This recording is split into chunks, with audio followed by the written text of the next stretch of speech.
medyo pa-relax-relax muna tayo. Chai-Chair, nandiyan ka pala at Ma'am Delia Rosario. Oh, medyo pa-relax-relax muna tayo mga bossing habang binabasa po natin yung mga salin na idineklara ng ating mga mambabatas mga kababayan. Oh, yan. Ito yung mga kanilang ari-arian at iba pa, mga boss. Ito, senador, mga senador. Ito, Senate President Bogie T. Okay. Alam to, 7. Ngayon, umpisahan natin, no?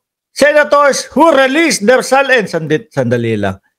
Bin, Rapi Tulfo, walang takot si Tulfo no, na maglabas ng salin.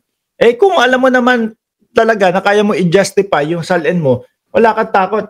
Pero wala pa akong nakikita dito na nilabas ni Joel Villanueva, ni Chis Escudero, ni Jinggoy Estrada yung kanilang mga salin. Wala pa. As of October 24, 2025, ito po ay nagmula sa panawagan ni Ombudsman Jesus Crispin Remulla na labasan ng salin, no? Kagaya nga nung ginawa niya. Yung ginawa ni Martires at ni dating Pangulong Duterte na wag ipakita sa mamamayang Pilipino yung mga salin ng mga politiko, no? At kailangan kapag gusto mong makita, magre-request ka at hihingi ka ng tawag dito, patnubay doon sa politikong gusto mong makita yung salin, mga bossing. Ngayon, tinanggal yun. Kaya ito po, makikita nyo kadalasan sa mga pahayagan, sa mga news na yung mga salin po ng mga request, no? I-request mo sa politiko.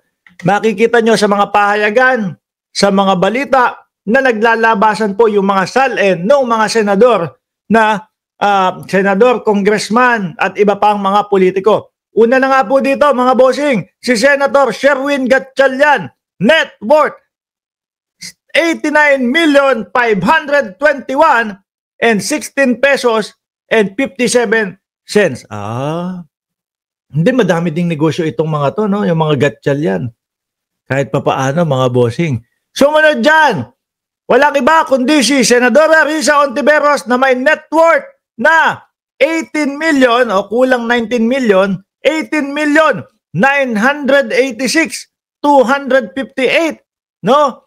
And 21 cents. Alam niyo mga kababayan, itong kay Senadora Risa Hontiveros, napakadali lang po i-justify nito. Sabi ko nga sa inyo isang termino lang ho nito kasi 350,000 pesos, no? Kung yun lang ang pagbabasihan natin, sweldo niya bilang senador, kung yun lang ang pagbabasihan natin, mga boss chief sir, 350,000, no, per month. Multiply mo sa 12, kaltasin na natin yung 50,000, kumbaga panggastos niya yun. Diba? Sa isang buwan. 300,000 times 12, 3.6 million. Times 6, halos lagpas 20 milyones na ho yun, mga kababayan. Kaya itong salin niya, yun pa lang ho, maiintindihan mo na pasok. Sumunod, Senador Robin Padilla, nako, korapto. Nagnakaw sa gobyerno ito. Hindi ho. No, ako ho ay hindi naniniwala na si Robin Padilla ay magnanakaw sa gobyerno, mga kababayan. Yun lang, pinakaengot sa mga senador. Yun lang ho naman, mga boss chief sir. At puro Duterte lang ang mga sinasabi ni Robin Padilla. Kaya nga nauso ho no? Yung karton ni Rodrigo Duterte. Nagkakape, katabi, karton. Dahil po kay number 1, Senator Robin Padilla. Hindi ho, yung 244,042,908 pesos and 57 cents, tingin ko naman po, justifiable naman po yan kay Robin Padilla. Dahil matagal na ho, unang araw pa lang, mga bata pa lang tayo, artist na si Binoy. Ang laki na din ho ng kinikita niyan at panigurado, merong mga negosyo din ho ito. Di ba? Nakita nyo, naalala nyo, yung nagla-live si Mariel? Ewan ko, nung nagla-live si Mariel, ang daming bumibili. No? Ang daming bumibili.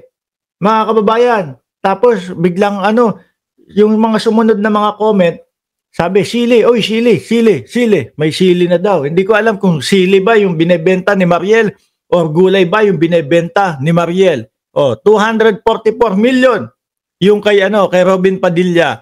Sumunod Senator Francis Pangilinan na merong 26,738,598. Alam ko yang sa mga SALN na yan. Kasama na yung mga kanilang mga lupa, mga bahay, kasama na lahat-lahat na yan eh.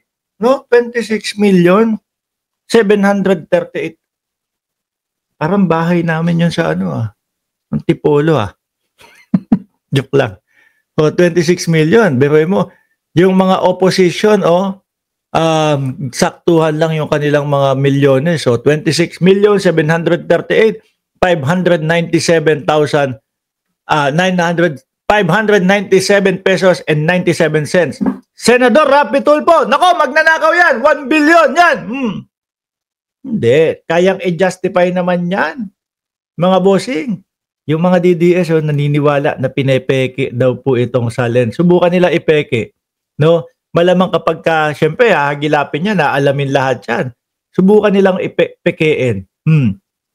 Pagka nalaman na pineke nila yan, hindi na sila makakatakbo, hindi na sila makakaupo sa mga government position. Etong kay Rapi Tulfo, kahit pagkalaki-laki, 1 bilyon. No? Pero hindi natakot na ilabas yung kanyang SALN. Bakit to? Nakita nyo naman yung YouTube channel niyan. Kung ilang subscriber na.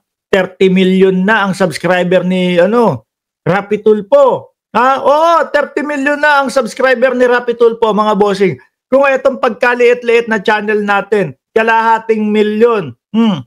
Kumikita ng ng 10,000 pesos. Diba? Yan pa kaya yung kay Rapi Tulfo na pagkalaki-laki. Kaya walang kabayan, walang takot yan. Sino pa nandito? Si Vicente Soto III na Senate President mga bossing. Key Philippine official who released their SALN. Senate President Vicente Soto III, net worth 188,868 and 123 pesos and 40 cents. Tagal ng artista niyan. May mga negosyo yan. Tapos may nagsabi pa sa atin na sila ang distributor ng mga BMW, etc., etc. Di ba? House Speaker Faustino Martin D. Hindi ko alam kung ano background nito, mga kababayan. Yan. Ang sabi niya, sa kanya is 74,19,394 and 60 cents, mga bossing. Ang tanong, nasaan yung kila Joel Villanueva? Hindi pa lumalabas, baka busy pa sila. Joel Villanueva, Jinggoy Estrada, Chis Escudero. Tingin ko, mga bossing, kay Zamora na yung BMW Libis. Ano yan? Ramon Ang yan. No? Tingin ko, mga kababayan, yung ibang mga hindi pa naglalabas ng SALN, nape-pressure na no? Tingin ko din mga boss Chief Amo, sir, kaya po inilabas yan, ba't walang Duterte? Naku! Mag-expect ka pa sa mga yun. No? Yun lang yung mga pamilya Duterte, mahilig yun, magsisigaw ng nasaan yung transparency, nasaan ang transparency. Hindi magpapakita nung kanila yun. Lolokohin ka pa nung mga yun. Sasabihin, birthday ni Digong. Tapos magtatarak nung kandila doon sa maliit na kaning tutong yata yun. Wala kasing pang-birthday cake. Mga kupal na mga DDS, naniniwala naman. Yung Zinom, yung camera, merong lechon sa likod. Diba? Sabi ni Joy Laos, gusto mo, ibaon kita? Ibaon din kita kung gusto mo. Sara Duterte, Queen of Termites, anay ng bansa. May babaon dito nagkakainita na, SALN pa lang SALN pa lang. Pero huwag kayong mag-alala, mga kababayan. No? Mahuhuli at mahuhuli din yung mga yan. Tingin ko, yung pagpapalabas at pagbukas ng SALN, ng mga politiko, ni Ombudsman Remulla, pain ho yan, mga bossing. Pain yan doon sa mga politiko na hinihinala na magnanakaw sa ating bayan.